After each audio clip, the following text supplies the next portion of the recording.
La plupart d'entre nous se fient à leurs intentions. Parce que les intentions rassurent, elles racontent une histoire cohérente sur ce que l'on croit être, elles protègent l'image que l'on a de soi. Mais dans la relation, ce n'est pas les intentions qui laissent une trace, c'est l'impact.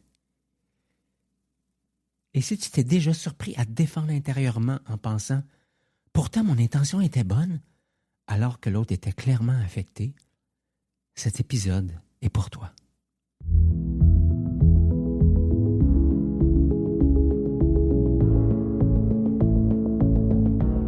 Épisode 5, être curieux de son impact, pas seulement de son intention. Bienvenue dans ce 5e épisode de Curiosité radicale. Mon nom est Ghislain Lévesque et aujourd'hui on explore un territoire délicat. Être curieux de son impact. Être curieux de son impact, pas pour se juger, pas pour s'écraser, s'invalider, pas pour devenir quelqu'un avec le temps d'irréprochable, on ne va pas se mettre cette pression-là, mais pour comprendre pourquoi regarder son impact est souvent beaucoup plus exigeant que de se référer à ses intentions. Dans cet épisode, on va explorer pourquoi l'impact active une menace identitaire, pourquoi la défense et la justification apparaissent si vite, et ce que ça demande physiologiquement et intérieurement de rester présent sans se refermer ni s'invalider. À la fin de cet épisode, tu ne repartiras pas avec la bonne façon de t'excuser, tu repartiras avec une lecture plus fine de ce qui se joue en toi quand ton impact ne correspond pas à l'intention que tu avais au départ. Première question à laquelle j'ai envie de répondre, c'est pourquoi on se réfugie dans l'intention? Parce que l'intention est inconfortable. C'est la réponse simple. Elle raconte une histoire rassurante sur qui je suis. Elle me permet de me reconnaître comme quelqu'un de bien, quelqu'un de conscient, quelqu'un de respectueux, quelqu'un qui essaie, qui fait de son mieux. L'intention, c'est ce que je sais de moi, de l'intérieur. C'est moi qui me regarde moi. Et c'est exactement pour ça qu'on s'y accroche si vite. Quand une tension apparaît dans la relation, quand quelque chose accroche, quand l'autre est affecté, l'intention devient un refuge, notre refuge. C'est pas ce que je voulais, mon intention était bonne, je voulais pas blesser. Ces phrases-là ne sont pas fausses, mais elles ont une fonction très précise. Elles restaurent une cohérence interne. Elles me permettent de rester du bon côté, entre guillemets, de mon identité. L'impact, lui, il ne vit pas à l'intérieur de moi. Il vit chez l'autre. Il dépend pas de ce que je voulais, il dépend pas de ce que je crois être, il dépend de ce qui a été reçu, ressenti, vécu, et je pourrais même ajouter interprété. Et c'est là que ça se complique. Parce que l'impact échappe à mon contrôle.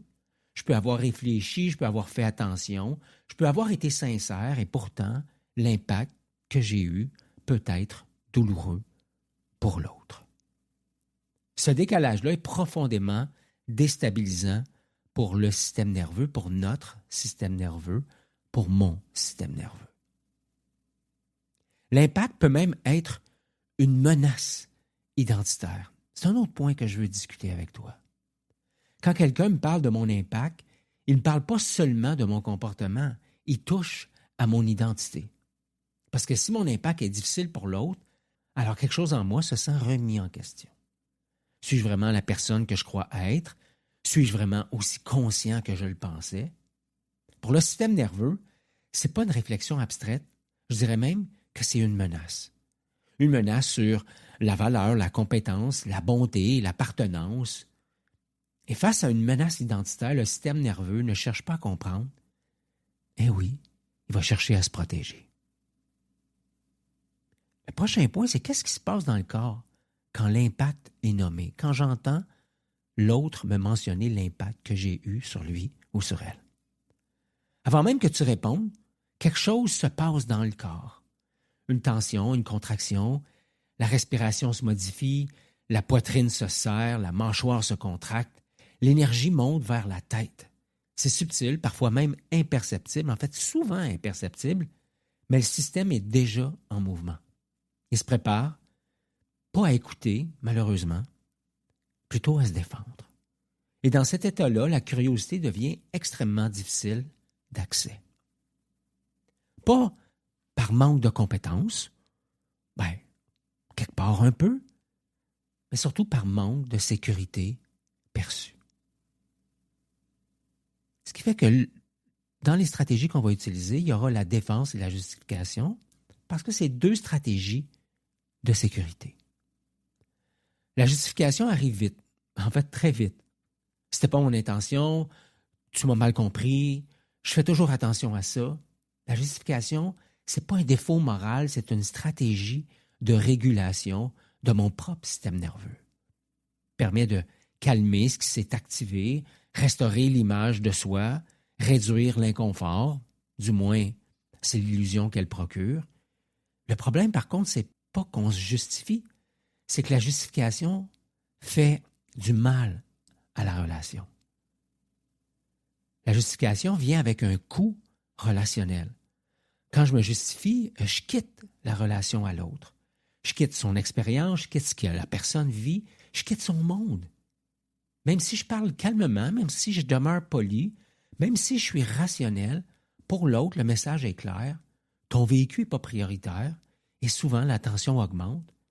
Pas parce que l'autre veut attaquer, mais parce que l'autre se sent plus en lien, se sent plus rejoint, se sent plus écouté. On se retrouve donc face à deux cadres d'évaluation bien différents. Et c'est tout le cœur du décalage. Il y a un malentendu fondamental au cœur de la plupart des tensions relationnelles, un malentendu silencieux, invisible, mais extrêmement puissant.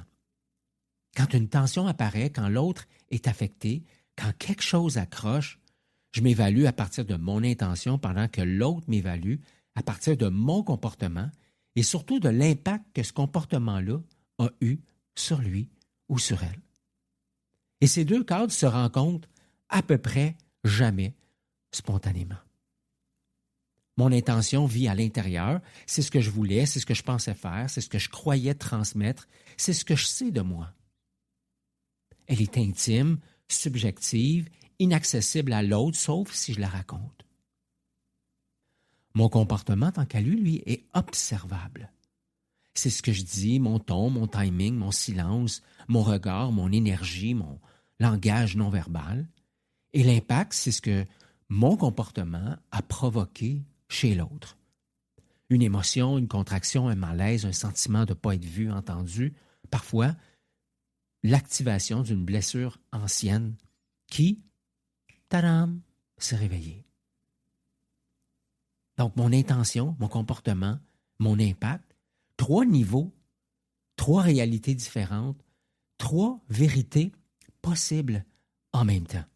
Et pourtant, dans l'attention, on agit souvent comme s'il ne pouvait y en avoir qu'une seule vérité, c'est-à-dire la mienne. Si on parle de moi, je voudrais parler de mon intention. Et si je parle de ce que l'impact de l'autre sur moi, je parlerai de ce que j'ai observé. Pas tellement de son intention.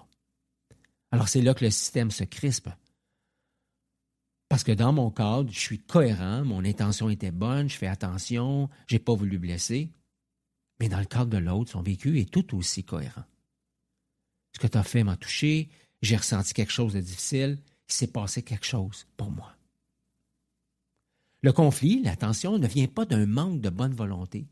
Il vient du fait que l'autre, moi, nous, on ne parle pas depuis le même endroit. Et souvent, sans le savoir, je demande à l'autre quelque chose d'impossible. Je lui demande de quitter son expérience vécue pour adopter la posture de mon intention. Pour que moi, je me sente rassuré. Tu vois bien que ça n'a pas de bon sens. Quand je dis « c'était pas mon intention », je ne suis pas en train de mentir, mais je suis souvent en train de dire, sans le savoir, « S'il te plaît, regarde-moi depuis mon cadre de référence pour que je n'ai pas à rester pris dans le tien. Pour pas que je paraisse mal dans le tien. » Ou encore, « S'il te plaît, regarde-moi depuis mon cadre de référence parce que lorsque tu me regardes à partir du tien, c'est inconfortable. » Et pour l'autre, ça peut être vécu comme une seconde rupture. Pas parce que mon intention est mauvaise, mais parce que son expérience est mise de côté. La curiosité radicale commence exactement là. Pas en choisissant un camp, pas en décidant qui a raison, mais en acceptant quelque chose de profondément inconfortable. Les deux cadres peuvent être vrais en même temps. Je peux avoir une intention sincère et avoir un impact difficile. Ça ne fait pas de moi quelqu'un de mauvais, mais ça me demande de ne pas me réfugier dans mon intention. Et c'est là que la capacité nerveuse entre en jeu. Parce que tenir cette réalité, je ne voulais pas te blesser et mon impact a été douloureux, demande une tolérance à la dissonance. La dissonance cognitive, c'est un inconfort psychologique qu'on ressent lorsque nos croyances, pensées ou valeurs sont en contradiction avec nos comportements. Le système, dans ces moments-là, adore résoudre vite. Il adore conclure, il adore choisir une version, généralement la mienne.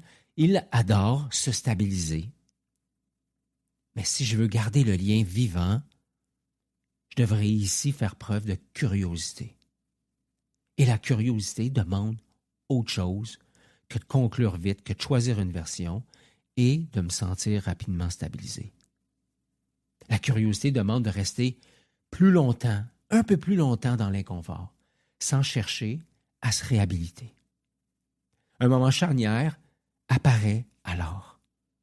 Pas toujours visible de l'extérieur, mais très, très clair à l'intérieur.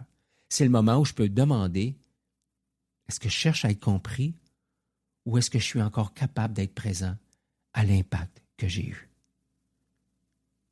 Si je cherche à être compris, je voudrais donc débattre, expliquer, justifier, et je demanderai à l'autre de quitter le contact avec sa propre expérience pour voir que la mienne, c'est celle qui est plus importante.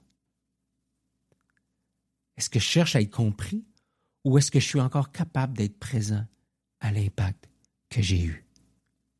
Wow! Cette question-là, ce n'est pas une injonction, évidemment, c'est un point de bascule. Parce qu'à partir du moment où je peux rester présent dans le cadre de l'autre, sans exiger qu'il adopte le mien, quelque chose change dans la relation. Pas nécessairement une réparation immédiate, pas une solution magique, mais une qualité de présence qui est complètement différente. Et très souvent, c'est cette présence, bien plus que les mots, qui réouvre l'espace, qui réouvre la connexion à l'autre. C'est pour ça que la curiosité de l'impact est beaucoup plus exigeante que la curiosité de l'intention. La curiosité de l'intention, c'est moi envers moi, tandis que la curiosité de l'impact, c'est moi envers l'autre. Donc, la curiosité de l'impact est plus exigeante parce qu'elle me demande de renoncer temporairement à la sécurité de mon propre récit. Et c'est exactement pour ça qu'elle transforme profondément la posture de leadership. Parlons maintenant de ce qui est nécessaire pour demeurer présent. Être curieux de son impact demande une capacité précise, une compétence relationnelle, pas une bonne intention supplémentaire. Et cette compétence-là, c'est la compétence nerveuse. La compétence nerveuse, c'est la capacité de rester avec l'inconfort, de ressentir sans réagir, de tolérer la dissonance et de ne pas se défendre trop vite. Quand cette capacité nerveuse n'est pas là, la curiosité n'est pas accessible. Et forcer la curiosité devient une autre forme de violence à soi et à l'autre parce que la posture ne sera pas une posture de curiosité, d'ouverture, ça va être une posture de comparaison, de combat, de débat. L'un des pièges à éviter maintenant, un des pièges fréquents ici, c'est de croire que regarder son impact, ça veut dire s'invalider. Ça veut dire se faire petit, prendre toute la faute, se juger, tout porter sur nos épaules, faire fi de ce que je ressens. C'est pas ça. La curiosité radicale, c'est pas une posture de soumission. C'est une posture solide, pleinement incarnée. Je peux reconnaître un impact sans me réduire à cet impact. Je peux rester présent sans me perdre. Je ne suis pas l'impact. J'ai eu un impact. L'impact, c'est de l'information, ce n'est pas un verdict. L'impact, ce n'est pas une condamnation, c'est une information. Il me parle du contexte, de la relation, de la sensibilité de l'autre, de ce qui est vivant entre nous, quand je peux recevoir l'impact comme une information, comme une donnée, la curiosité peut revenir parce que mon système nerveux se détend. Pas pour corriger immédiatement, mais pour comprendre de façon plus fine. Et cette posture-là est beaucoup plus exigeante. Être curieux de son impact, c'est exigeant parce que ça demande de renoncer à une chose précise, le contrôle du récit sur soi. Je dois abandonner l'histoire que je raconte à propos de qui je suis. Ça demande de rester exposé, sans armure. Je dis souvent, tout nu, pas de bas. Et c'est pour ça que cette posture-là ne peut être maintenue en permanence. Mais cette posture-là, elle peut être cultivée. À la fin, la question n'est pas « ai-je une bonne intention ?» Généralement, la réponse à ça sera toujours oui. Mais plutôt, suis-je capable de rester présent là où mon impact me dérange? Parce que c'est là que naît un leadership réellement humain. En résumé, les intentions, ça rassure l'ego. L'impact demande une capacité nerveuse beaucoup plus grande, beaucoup plus large. Être curieux de son impact, c'est pas de se juger ni de s'invalider, c'est rester présent là où le système nerveux voudrait se défendre et surtout se refermer. Dans le prochain épisode, on va explorer ce qui arrive quand cette capacité diminue. Je parle de la fatigue.